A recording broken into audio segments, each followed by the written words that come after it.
MLA Julakanti బ్రహ్మానందరెడ్డికి మాజీ MLA Pinnelli Ramakrishna Reddy counter ఇచ్చారు. ఎవరి హయాంలో మాచర్ల నియోజకవర్గం అభివృద్ధి చెందిందో బహిరంగ చర్చకు రావాలని ప్రతి సవాల్ విసిరారు.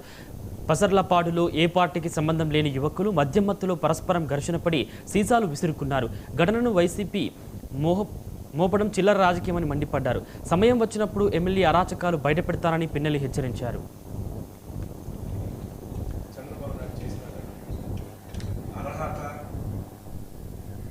తెలుగుదేశం పార్టీకి లేదు. ఎందుకంటే 96లోనే చంద్రబాబు నాయుడు వరకపూడిశాల ప్రాజెక్టు శంకుస్థాపన చేశారు. అంటే ఆ రోజు ఏం అనుమతులు లేకుండా ఎవరిని మోసం చేయడానికి చంద్రబాబు నాయుడు చేసినాడు అంటున్నారు. 96లో చంద్రబాబు నాయుడు శంకుస్థాపన చేసిన తర్వాత మళ్ళీ 2014లో